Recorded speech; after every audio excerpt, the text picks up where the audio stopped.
and its allies to trip into more blunders, and that means creating nonstop, perpetual war in the Middle East.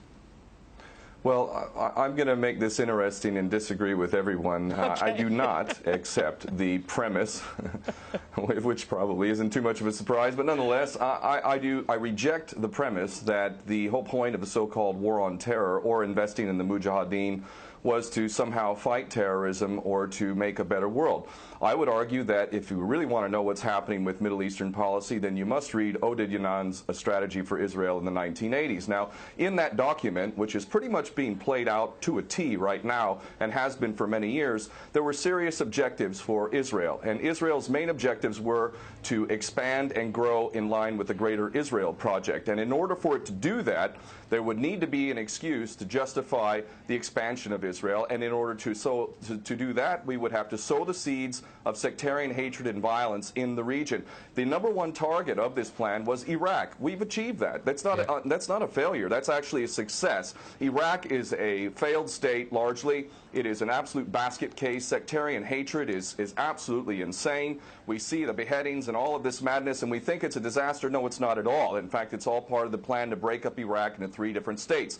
When we look at Syria, we also find that the goal is once again the same thing: sow the seeds of sectarian hatred and basically turn that nation into a basket case.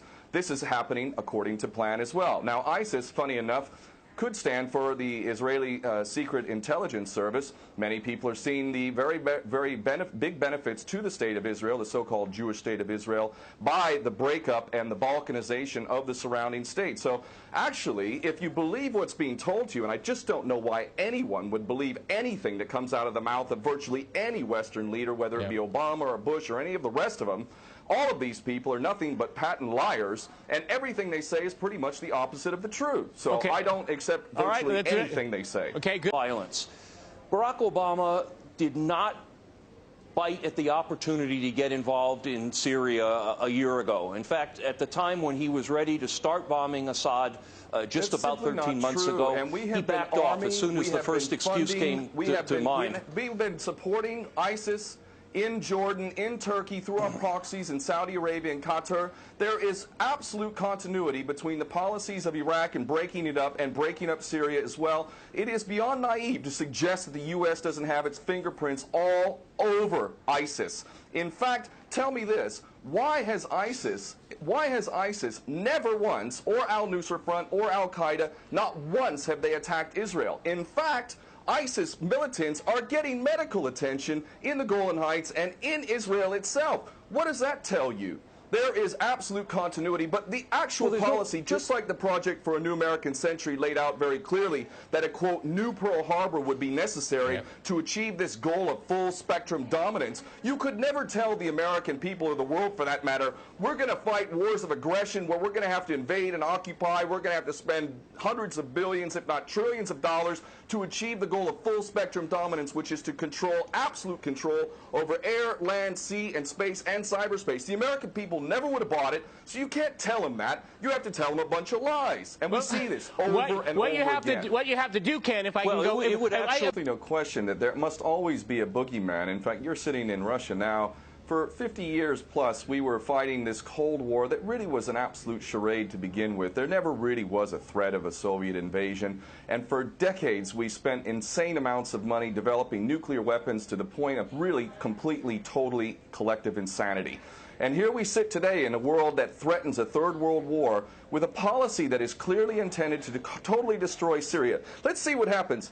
If we take Bashar al-Assad out of the equation in Syria, does anybody with half a brain not understand that that vacuum that's going to be created is going to be a vacuum filled by the most powerful interests there? And who is that right now? Well, that would be our best friends and allies, these little Frankenstein monsters that we create, whether it's al-Qaeda or al-Nusra Front or the latest ISIS monster that we've created. Those are the ones that are going to fill that vacuum, and that fits perfectly in line with Oded Yanan's A Strategy for Israel in the 1980s. And if these other two gentlemen haven't read that document, I seriously suggest you do. Another thing that's really worthy of pointing out is the so-called Islamic State is anything but Islamic. And yes, there is a war on Islam. Islam is very understood by many Muslims around the world to be absolutely 100% forbidden for you to forcibly convert somebody to Islam or kill them. This is totally untrue. Back in the medieval times, when there was Muslim empires, it was an absolute understanding and policy amongst the Muslims who were in charge at that time that those who practiced whatever religion were allowed to continue practicing that religion, and they were not even forced to pay taxes into the Muslim empire itself. However, if people wanted to practice that religion, they would not be able to derive the benefits of the tax system and so on and so forth. The bottom line is no Muslim in their right mind would justify going in and literally executing men, women, and children simply because they don't convert to your religion. These people are not Islamic. They are creations of the monster, which is the empire of the United States and all its cohorts in Israel and England in particular. And this monster is purposely created to justify the continuing insanity of the never-ending war policy, which is really the core of America. And that is exactly why I renounce my U.S. citizenship. This madness cannot be considered anything but the major threat to the world.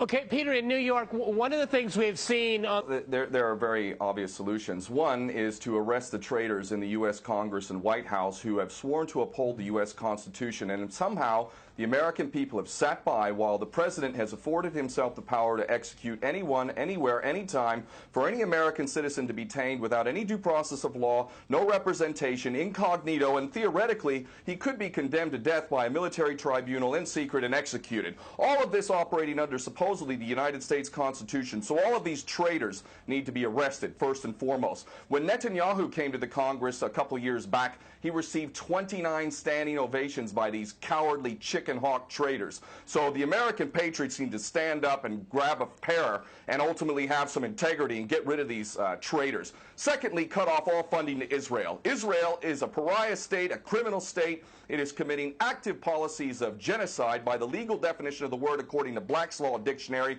That country needs to be cut off right now. All of their attention needs to turn inward. Stop your little empire endeavors and full spectrum dominance and all of this sort of madness. Start taking care of your infrastructure back home. Start taking care of the American citizens who have worked their whole lives and now find themselves wondering how they're going to keep a roof over their head. All of that is very obvious and very sensible. Or America can continue to decline into an absolute total pariah state, hated and resented around the world, and maybe bring the whole world into World War III. I would prefer that we do the former instead of the latter, but ultimately we need some serious change in government, and that means getting rid of these traitors. Okay,